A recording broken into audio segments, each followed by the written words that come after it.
All right. Well, thanks everyone for coming to our meetup this month. This is, of course, a meetup you may be joining from Agile Groupies, the Daytona Devs. I also cross-posted it on it's the Ann Arbor Tech Meetup.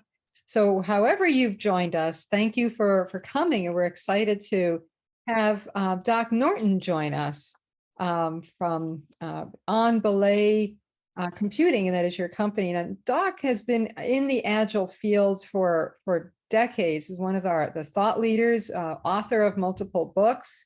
And we crossed his path when we were Tom and I are at the Agile and Beyond conference this summer, this past May. And we're really pleased to welcome Doc here. Tonight's presentation and discussion, as we hear, it'll be more of a discussion, was really based on a discussion that we had on, kind of where things are in the Agile field, and a talk that Doc had an interest in presenting about, the next metric of can you determine what you think your software accuracy and code quality will be, what might be the next metric. And this is a talk that we discussed having him share with us. So welcome. We're really excited to have him here. So thank you, Doc, for presenting, and I turn the meeting over to you. Great, thank you. Yeah. So I remember the hallway conversation. We were talking about a few different things, and there's a piece of a talk that I give on metrics, and in that I talk about joy as a leading indicator. And it's maybe a 1 minute little thingamajig. And as we were chatting in the hallway, there was like, well, tell me more about that. And then we decided, you know what, maybe this could be a talk. So what I have this evening is I do have a slide deck, and I've got plenty of information. If you've seen me talk, most of my stuff is pretty performative. I didn't want to do that tonight. I wanted to do this a little more conversational.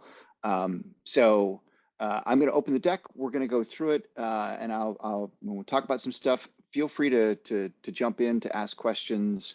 I'm glad to have that happen. And I'm experimenting with a couple things here, so I may be turning on screen share and turning it off again as I figure it out. But I think we're good. All right, so that I believe is the one that I want. Doc, you going to be watching for raised hands, or you want people to just shout out? I'm cool with just shout out, actually. Yeah, let's just go that route, and that works for me. All right, so can everybody see the screen? You should see the unexpected metric, and of course the invite was actually already gave the reveal away. It's happiness, the unexpected metric, and I'm imagining that at least some of you had the thought, happiness, seriously, is this what this is a metric now? And my answer to you is yes. But let me start at the beginning of this, at least the beginning of like my journey of discovery here. This wasn't something that we were looking for. It's something we just kind of stumbled upon. And the whole thing for me began in 2014 or around 2014 at Groupon. So unicorn company, they'd been around for a little bit, really fast growth. And a lot of that growth was through acquisition. If any of you that's been through that experience, acquisition can really kind of dilute a culture, And so when I joined, I actually joined in the Chicago office as director. The turnover in the Chicago office was really high. It was higher than industry. It was higher than average in Chicago, and it was going up. And a lot of it was, highly regrettable, right? It was folks that they really didn't want to lose, but they were leaving anyway. So part of what I did was interviews with managers, developers, a bunch of others, just kind of trying to figure out, all right, what's happening around here. And there were a bunch of issues that had come up, right? So talking with the developers, there were a number of things that were happening. They couldn't see how their work served the company's mission or purpose. So this connection to purpose was really kind of was lost. Maybe it was in the way the work was being segregated out. Maybe it was in the way that it was being communicated. But people didn't feel connected like they used to. And even the company's mission was a little fuzzy at that point. A lot of folks didn't feel like they had deep friendships in the department. And you know, sometimes that's what can kind of keep us in a place, is feeling connected to our coworkers. And a lot of them didn't. Some of them didn't have the materials they needed to do the job well. You know, I know my own experience when I came in, I was handed a very well-loved laptop that had been scrubbed and basically told, you know, CDs and information's over there, have at it. You know, so sometimes it took me like 4 days just to get my machine configured. They didn't feel supported in their growth. They didn't feel recognized for their contribution. They really started to feel like the company cared more about money and not quality. There wasn't enough safety, right? So they didn't trust their teammates to do a good job. They didn't feel safe speaking up in meetings.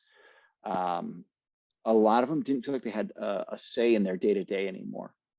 They were kind of standards process. Decisions were being kind of pushed down from the top. So the job was about compliance, right? Compliance to process, not about creativity. Didn't have the freedom to choose how they wanted to work, where they wanted to work in terms of like what teams, what problems. They didn't have the ability to express their unique strengths every day, right? So there was just a lot of issues. I pulled a team together and we looked at it and we said, you know, these folks are lacking in three fundamental elements of their work. And those fundamental elements end up manifesting in all of these different ways. And the framework that we put together at the time was autonomy, connection, and excellence. Folks were lacking in autonomy, connection, and excellence. This maps closely to autonomy, mastery, and purpose, as you might be familiar with from Pink.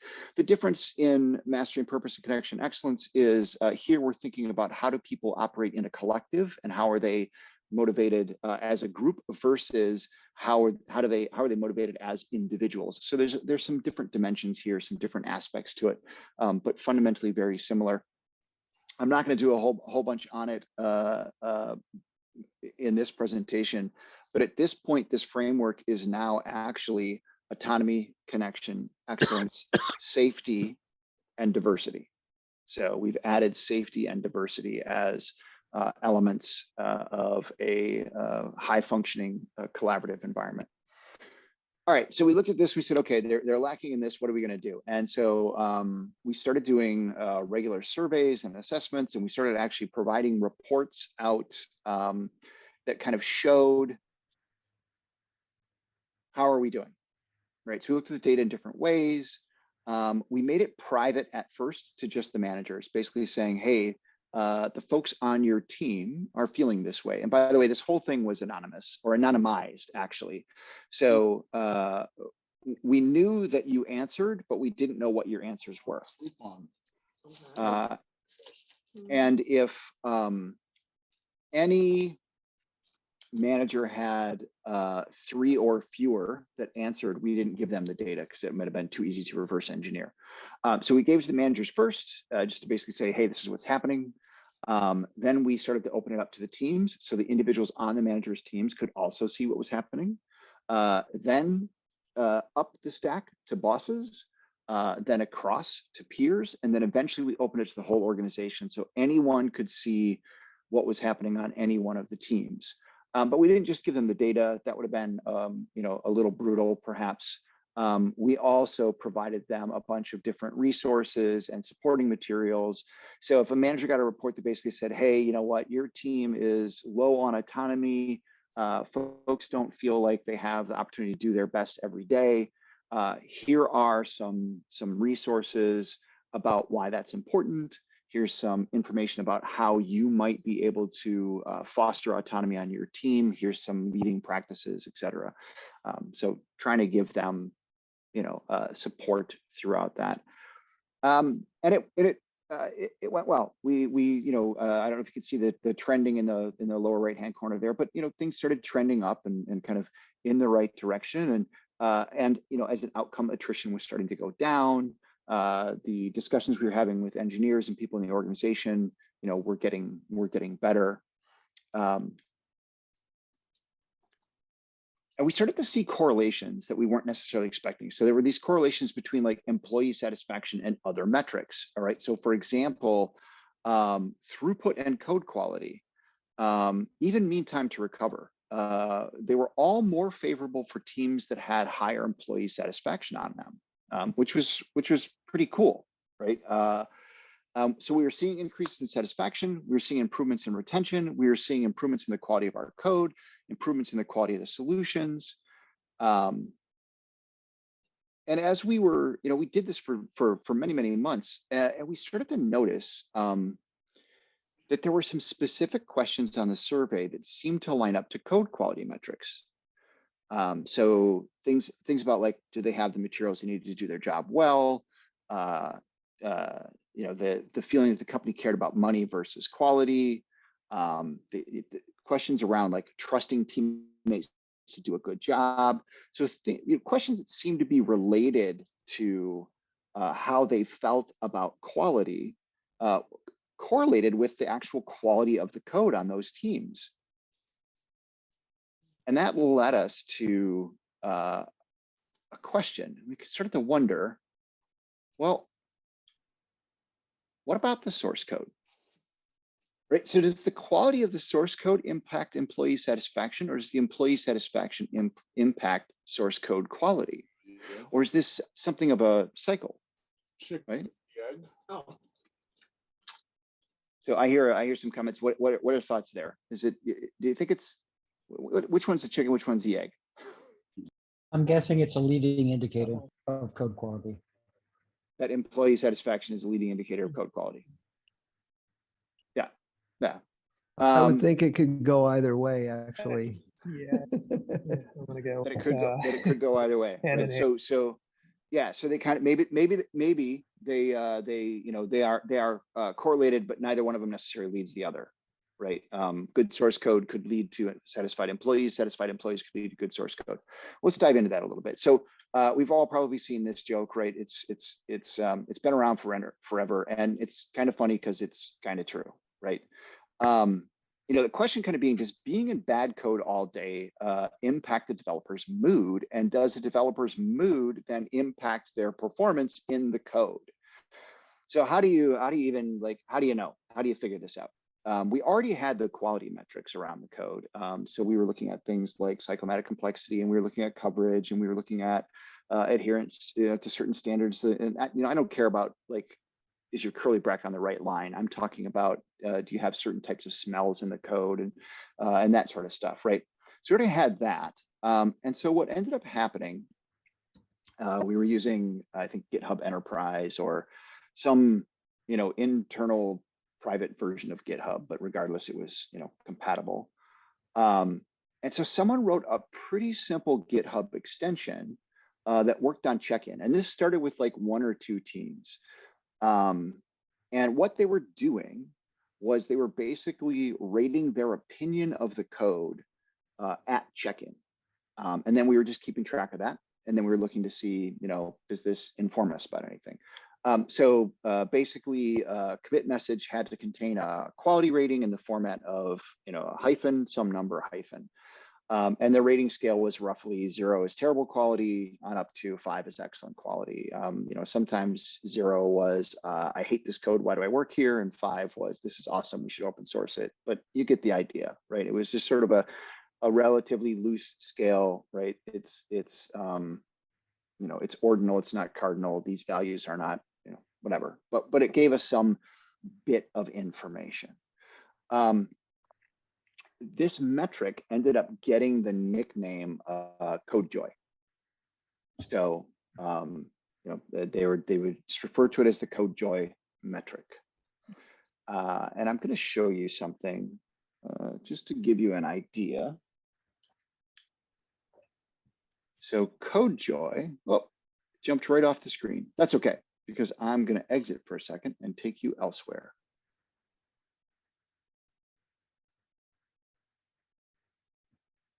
So let's go here. Actually, you know what? I'm going to share the whole screen because I want you to see several things. So the first thing you're going to see is all of your beautiful mugs. There we go. Okay. All right. So this is CodeJoy. This is now a open source application that is basically, we took the original idea and just expanded upon it. And what you're looking at here is a couple of public repositories, the CodeJoy hooks, the CodeJoy web view, and a Bitbucket test. So these are all publicly available. You can have something on CodeJoy that's private, or you can have your own instance of CodeJoy. That doesn't matter. We'll drill into one of these. Let's look at this one, the CodeJoy Bitbucket test. So what we're looking at here is basically scores as the code is getting checked in over a period of time. So we can see that this has been kind of trending and then up, and then it took kind of a dip. And we can look at any of these specific commits that are related. So I'm just going to say like cleared README content. Great. I can see that it was blue. I can see the README was changed. It was committed by me on what date. I can see that it was committed to main. And if I click on this and I've got things configured correctly, it will actually take me to that actual commit in the source code. And I am trusting the gods. And there it is. There's that actual commit in the source code. So I can see the trending over time, and I can kind of monitor what's happening with CodeJoy. It's pretty straightforward for a developer. So let's take a look here. I'm going to do a really simple, right? So here I am looking at the source code of that particular application. This is just a README file. Update for the meetup. So I'm going to make an update. I'm going to save it. I'm going to commit it. And the way I'm going to give it a rating of 5 because this is really awesome. I made a great change there, and you all agree it was a great change. So I go ahead and commit it.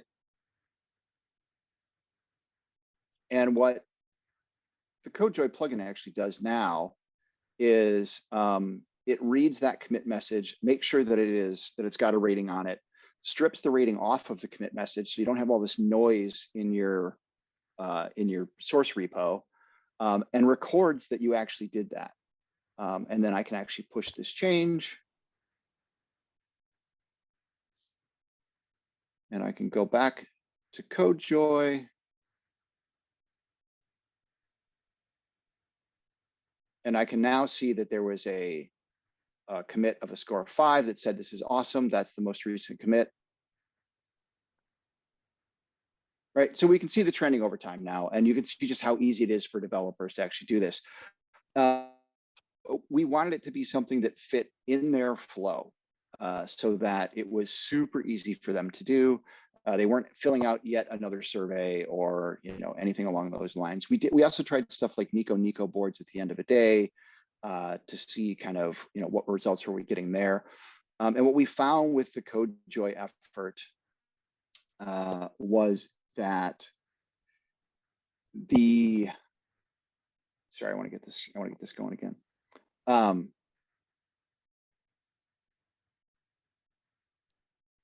That joy was in fact a leading indicator.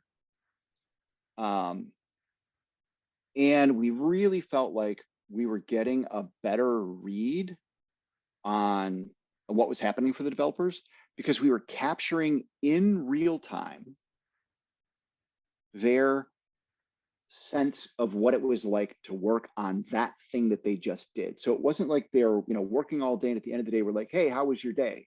And at the very end of the day they had a bogus conversation with their manager and they were like, my day was terrible. Where really the day was great until that happened. So this felt like it was much more of a real-time kind of thing.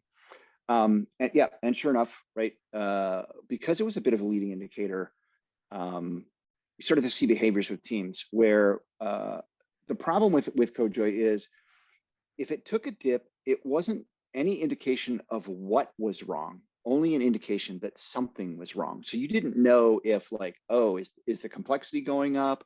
Is this code too hard to work in? How is this going to affect us? But you knew that there was an effect. So what started happening was the teams basically, if they saw that CodeJoy took a serious turn, in its trending, then they call a quick huddle. Okay, what's going on? What do we have going on here? Just so that they kind of had a heads up and they could remediate maybe, anything that was going to happen for them. Doc, I got a question for you. Yeah. You say it's a leading indicator, but I mean, do you have any evidence of like what their spirits were before they started writing that code? And what if, like if there's any correlation to their general mood going into that coding session versus coming out?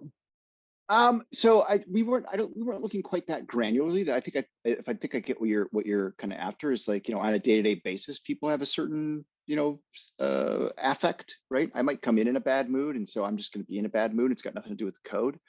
What I'm showing is one person working on an open source project with, a handful of commits. What we were looking at there was oftentimes, 10 or 15 people on a particular repo, if not more, with multiple commits, over a period of time.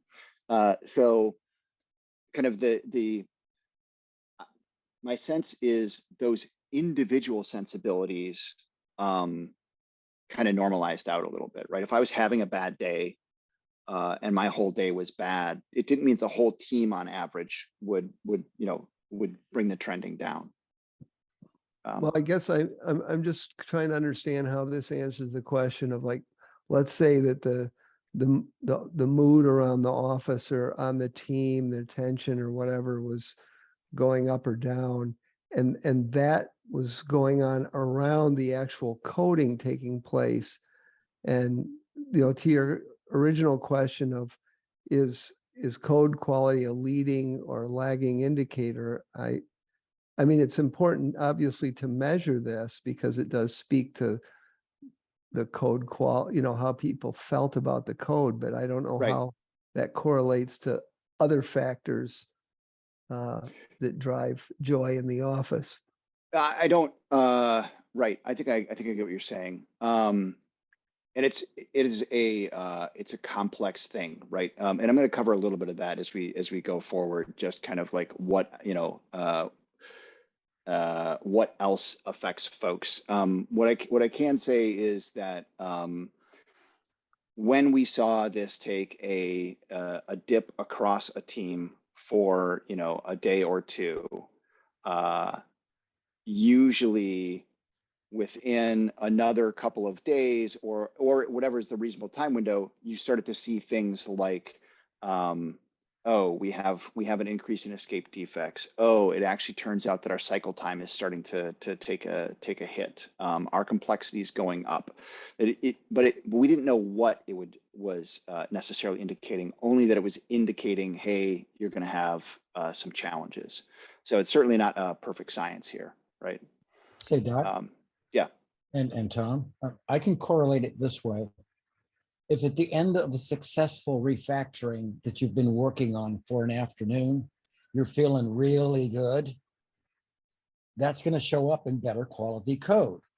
Yep. When you've solved a really gnarly problem satisfactorily, that's going to show up in this kind of a survey.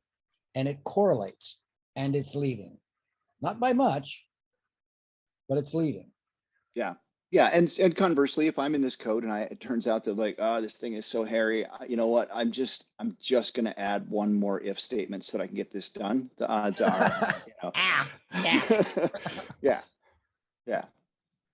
So totally fair, right? The question is this actually right? So is the team's general satisfaction with their code any kind of an indicator? And are we even getting is the code even relevant here? What if what we're reading is actually something else? Now, of course, we're asking them specifically to rate the quality of the code, not the quality of their experience. We were trying to, at least when this started, we were trying to not ask them about their feelings. We were avoiding the F word and just getting their opinion of the code. And then we were extrapolating that back to this probably is an indicator of satisfaction. So, all right. So the question is this right? All right. Well, so what do we know? What do we know? And when I say what do we know, like, of course, there's our own anecdotal experiences, and sometimes that's many years of experience. but also, is there any science, right? What can we find that's out there that, you know, can inform us about this? And it turns out that at that time, there wasn't a whole lot of science around this. You know, it was 2014, but there's more today. So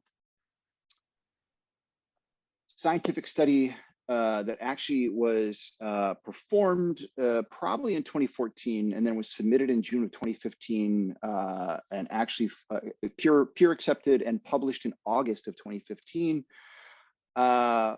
Referenced a number of additional studies that looked at mood and the impact on specific tasks such as problem solving, debugging, different exercises that were designed to be akin to coding, as well as some that were exercises that were actually coding related.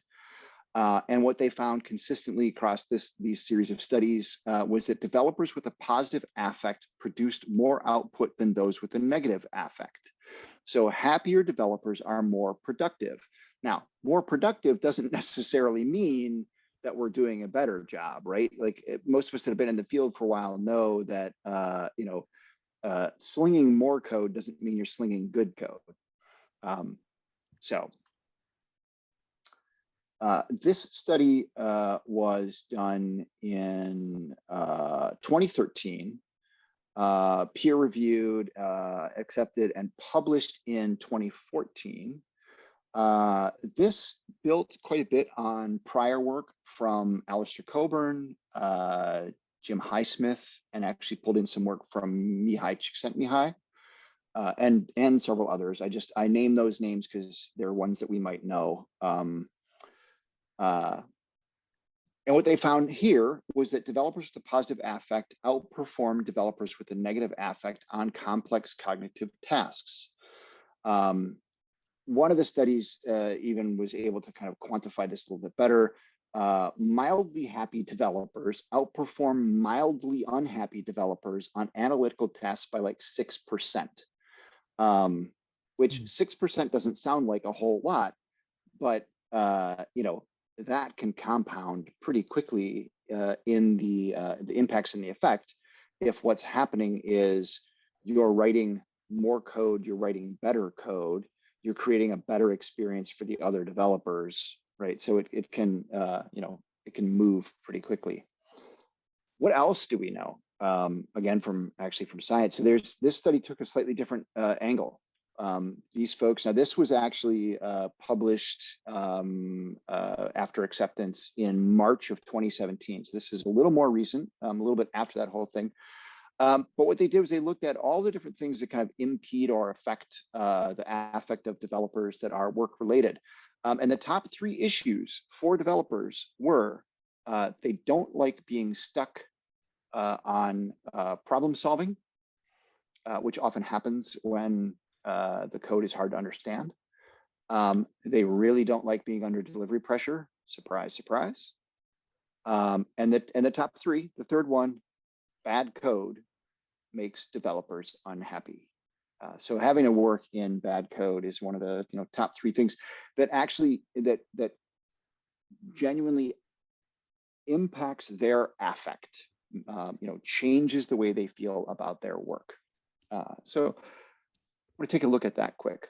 I'm going to go to the next slide, and then I'm going to exit out and go to, no, actually, you know what? This one actually is animated. So, okay. So a fairly simple diagram. I want to acknowledge right away that none of these have weighting. None of these are considering the temporal delay or anything along those lines. It's a very simple model, but we're starting with joy in the middle.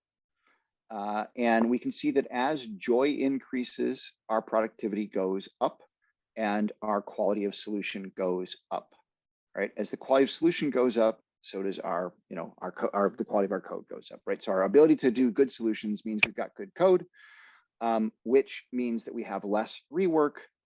Less rework increases our productivity, which increased productivity decreases our delivery pressure. Decrease in delivery pressure increases our joy. So we can kind of see this cycle here. right? So let's actually, let's see, let's start the system. Can I do that? Doesn't look active. There we go. Okay. And we're going to increase delivery pressure first.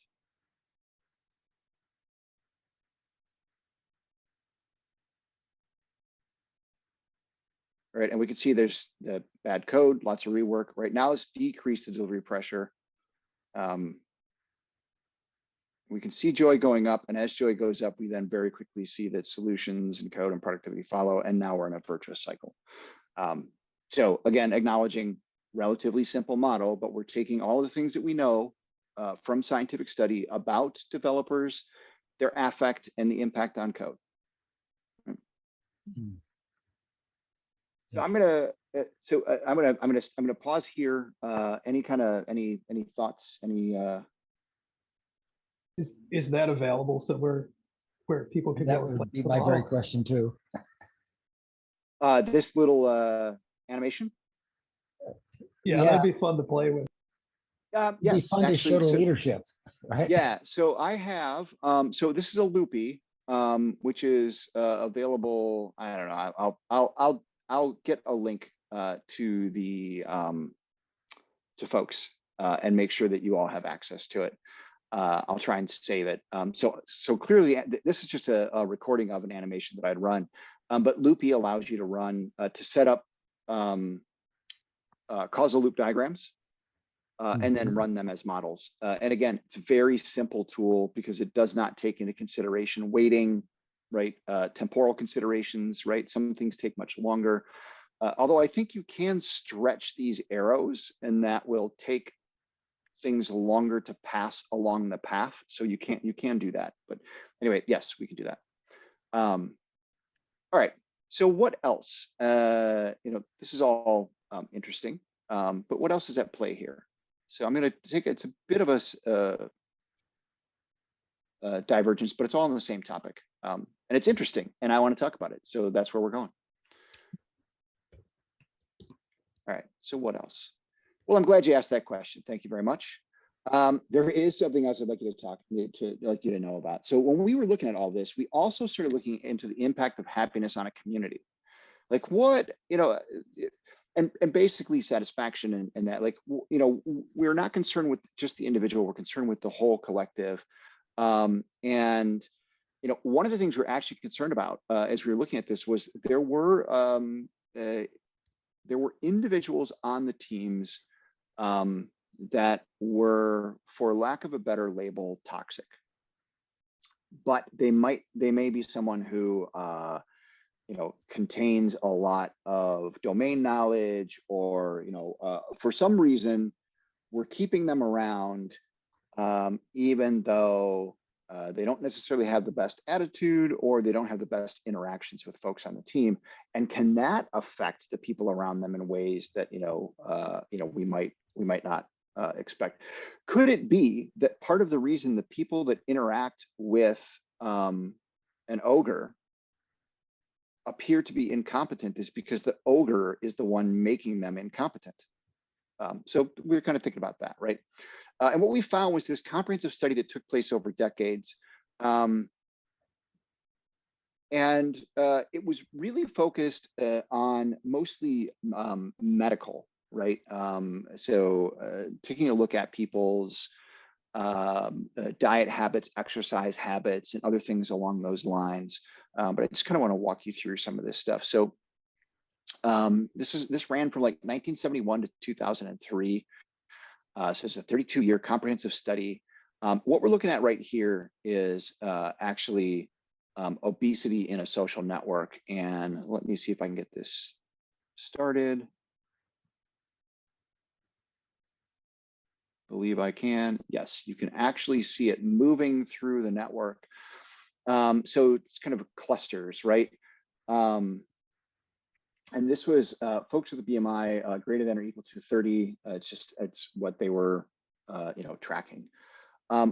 Things that they found: these clusters extended to 3 degrees of separation. They did not appear to be solely attributable to the just the social ties among these folks. Like, it wasn't like you and your coworkers. There was more to it. It was more about like the depth of the relationship for you. So you could have a friend that you were very close with, and they move 3 states away, but you stay in touch with them. And for whatever reason, their BMI begins to increase. There's actually a high probability that your BMI will also increase, more so than maybe your next door neighbor or people that you work with. All right, so chances of becoming obese increased by 57%. This is for the 95% confidence interval if they had a friend who became obese at that same time.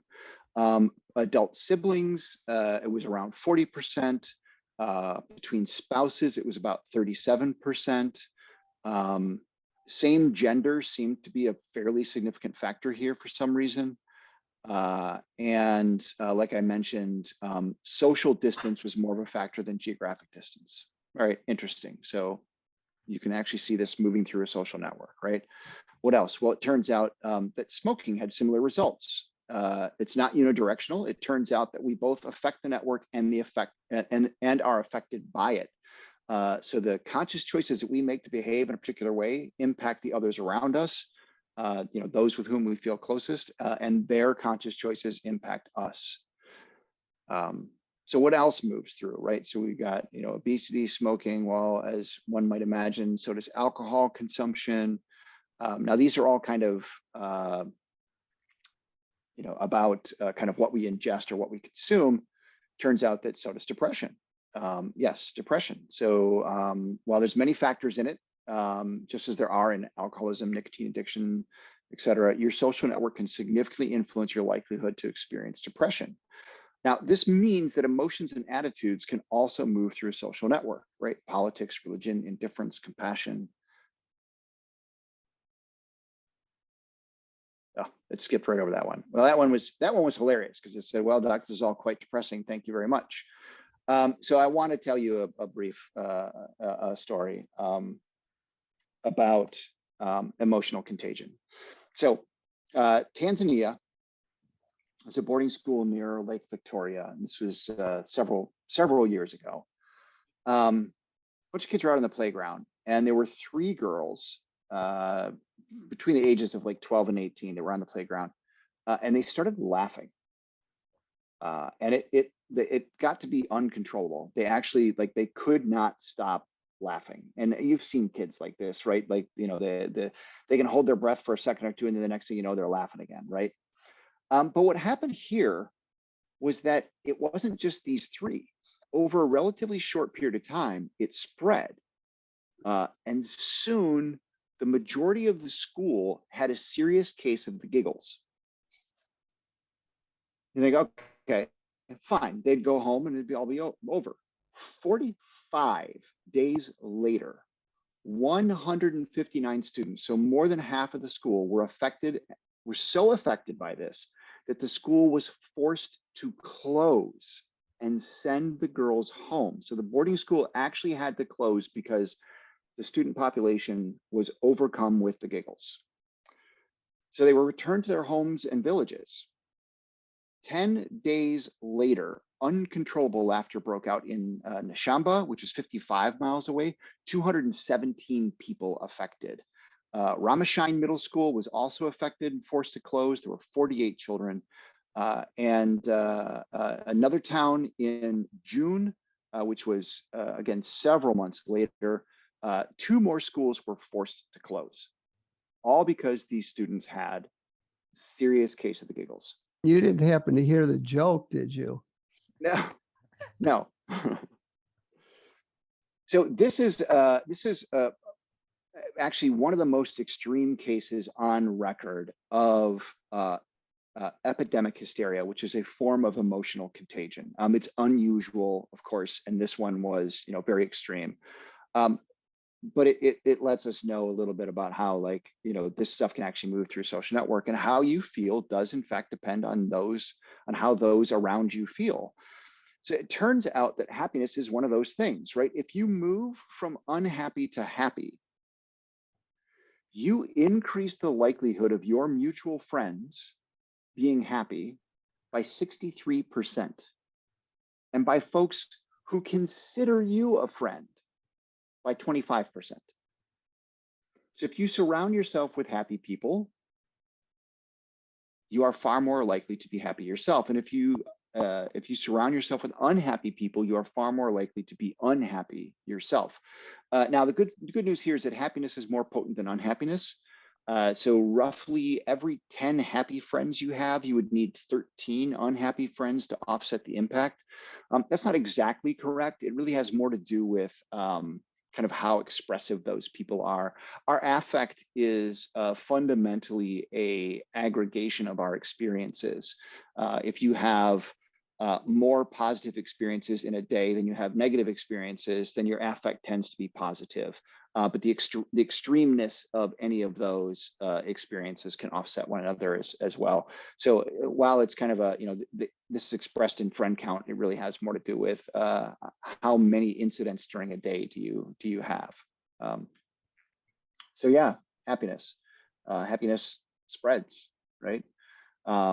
We know that happy developers are more productive. We know that happy developers solve problems better. We know that being stuck makes developers unhappy, that delivery pressure makes them unhappy, and that bad code makes them unhappy. And again, it does spread.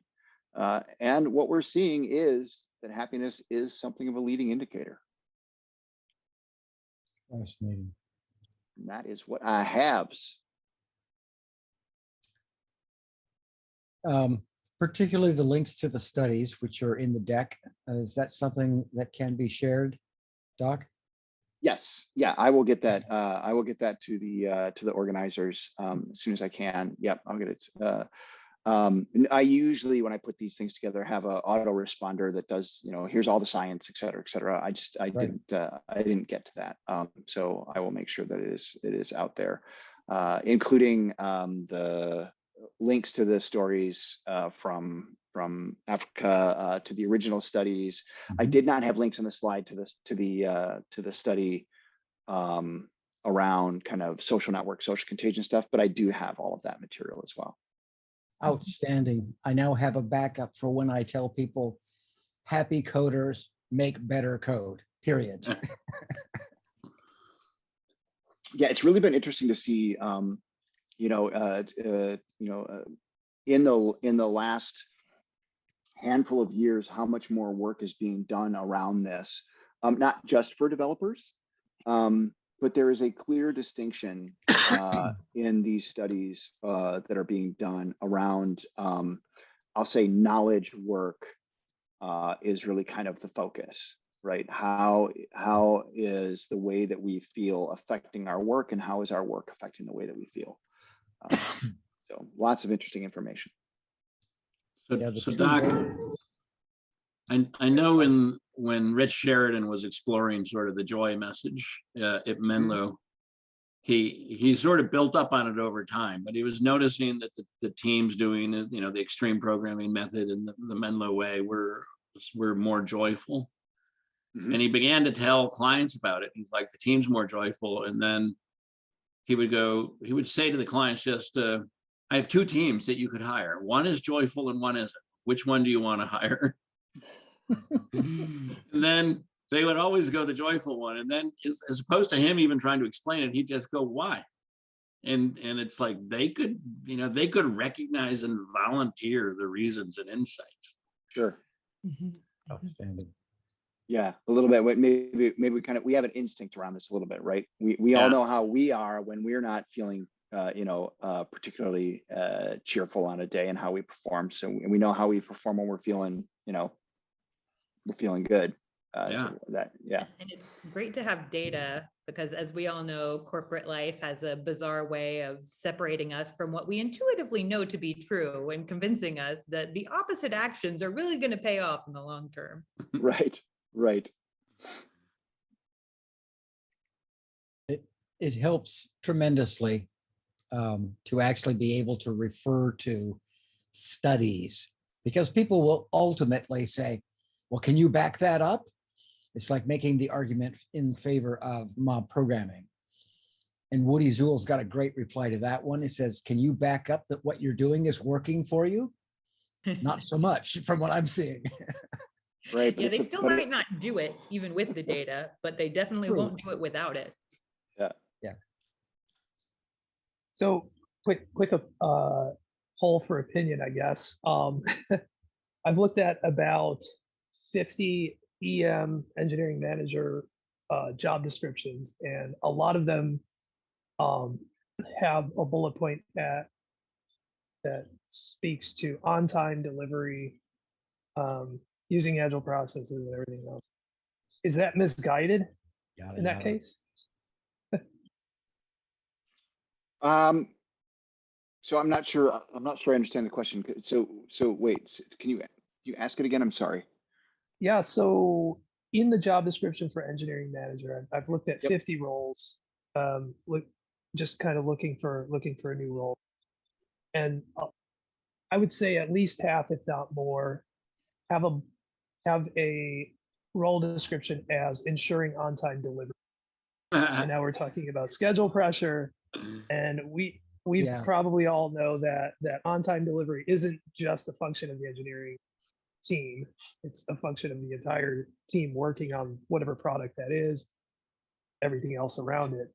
How misguided it's probably more of a strong yeah. No, I mean, it's yes. My guess is that it is. I mean, I suppose there's some articulation of that is healthy, but I doubt it. My sense is that it is relatively misguided, right? On-time delivery of what, by, when, for what. As I think about agility in general, what we're talking about, hopefully, is some kind of value creation that is happening because we are solving problems for real people. And so while we may not be able to say when we're going to have some quantity of stuff done, we can at least say that we will have made progress towards our learning, in that whatever the outcome is that you want. And the odds are we will have made good progress, but probably not delivered, the fanciest screen that you were expecting from the very beginning, and probably not the screen you were expecting at all, because we'll learn that wasn't what it was supposed to be. So I think is the operative word there. That's the whole point. Yeah. And kind of reading beyond that, does that mean maybe it's reading behind it, but when I read between the lines of that, see schedule pressure somewhere, which is going to lead to what that model predicts, forward code, developers who are not seeking much joy. Did you have kind of that experience of, in your roles, taking schedule pressure actually helped? You're cutting in and out. At least that's what I'm getting. So I think the question there, to some extent, was have I experienced that schedule pressure in environments, and yes, it happens. Unfortunately, it happens everywhere. If you can reshape that conversation, that can be extremely helpful. What's the problem that we're trying to solve? What's the value we're trying to create? What's the best? What do we think is the best first thing for us to do to get there? And ideally being able to move that conversation a little bit away, if not a lot away, from build these things by this time to help us learn and solve this problem within this time window. And those are just two different focuses. For sure. Thank you. And I note that there's someone who's asking a question, Rob Romito from Buffalo, New York, on the chat window, was asking, question for Doc, have you done any work connecting your happiness metric to the metrics you cover in escape velocity? For example, mapping Nico happiness onto a cumulative flow diagram or control chart. Yes, yes. So that was part of what we did here. I actually didn't show that chart in this presentation, but I do have examples of kind of a balanced scorecard sort of thing where we're actually showing overlays of various metrics for the team, including whether it is the Nico or Code Joy or some other satisfaction. And, you know, and being able to see how that begins to give you a richer story of what's happening, right? Much like a cumulative flow diagram is more informative than cycle time, lead time, and WIP are independently. When you start to add these metrics together and overlay them on a timeline, you know, you can sometimes see a narrative that wasn't visible before. So yeah, we have done some of that. That was actually part of what gave us the indication that, like, hey, this looks like it's kind of a leading indicator. Like, look at this, you know, the joy is dipping, and then, oh, look at that, the complexity is going up. Yeah, and seeing that relatively consistently.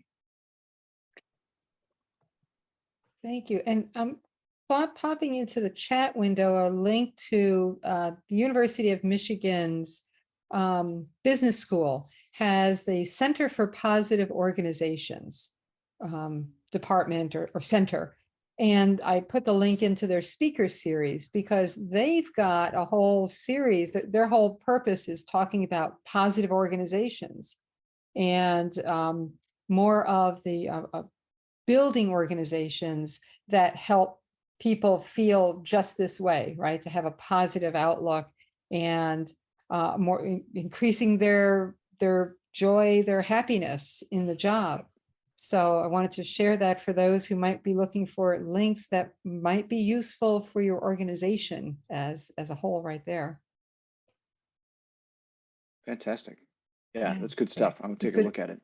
This is really good stuff all the way around, and it's nice to be able to see that with your data that you've been able to pull, that you've pulled together, that what we've all been talking about, that it ties in. The organizations can try to make some changes to help build a more positive organization, and we can now show that it has a direct relationship on the work we're producing. Yep. Very good. That's excellent.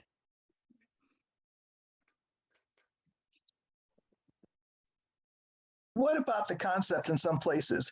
You know, like if you're unhappy, you should leave. You're the problem, not the organization. Yeah, so that's cool, right? Like GTFO, let them be the crappy place they're being. Yeah, that comes back to the know what you can control and what you can't, Yeah. or have the wisdom to know the difference of what you can change and what yeah. I mean, Sheila, I'm being flippant a little bit, but so I don't want to be absolutely dismissive. That's tough, right? That can be really hard. It's a hard message to receive. It's a hard message to live with. You know, and for a lot of us, you know, our esteem isn't always, you know, solid. And so when we get that kind of message, we actually start to wonder, is it me? Is it me? Maybe they're right. I don't know. What should I do? Well, sometimes it's shooting the messenger, I think. You bring up an issue and it's like, well, nobody else is having the problem or reporting it. It's just you. You're unhappy or something. Yeah. It turns out the last person that reported it got that exact same answer. Right?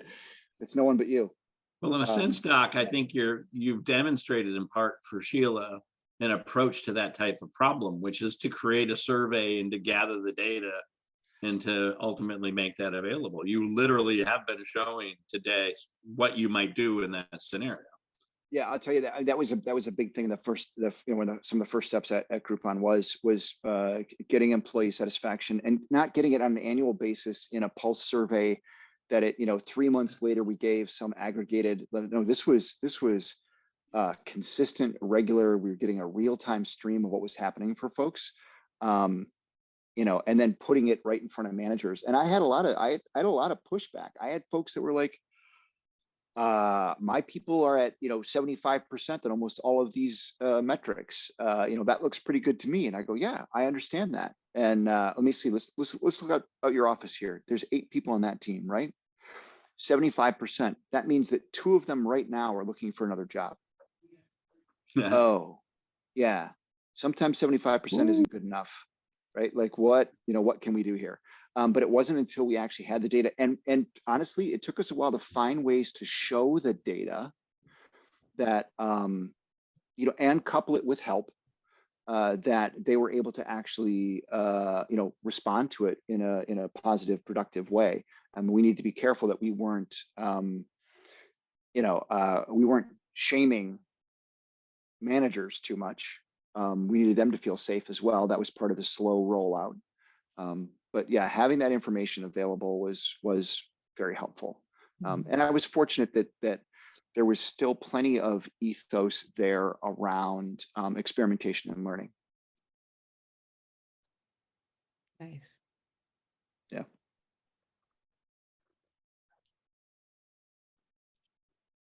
And Helene, we're at 8 o'clock. We're at 8 o'clock. We can, we sometimes go longer as needed, but it looks like we are through there. Any other comments or questions from folks?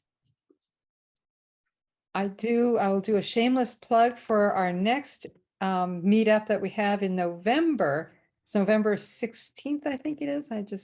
November 16th, at building a well-oiled remote delivery machine. The work from home / WTF edition, appropriate for our initial talk, our talk here. So we have one more meetup before the end of this year. So that's the link to it on the Agile Groupies site.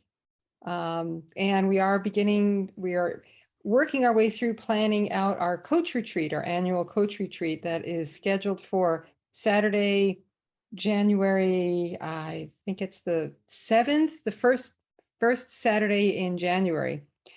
We have 3 speakers already lined up for that, 3 wonderful women who will be presenting various topics on collaborative coaching, being able to work in more of a collaborative fashion, kind of walking the talk that we do with our teams.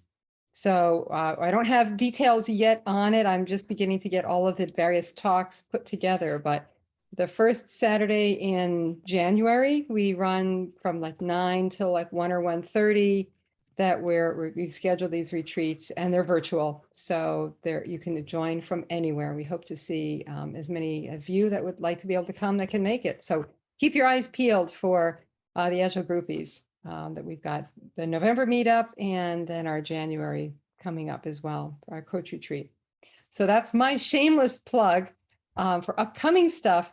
And a big thank you for Doc Norton to present. So please, everyone, give Doc a big applause, handshake. Yes, thank you so much for coming and sharing with us your insights on the positive organization here and on feelings, the unexpected metrics. Absolutely. So, thank you. Thank very you much. everyone for coming. And we will get links out as well as links to this recording in the coming few days. We'll get all this put together and send that out to everyone who responded on the various meetup sites. You'll get the links. Great. Yep. All right. To that, we will Thanks, let everyone Helene. go. Thank you. Bye. Thank you.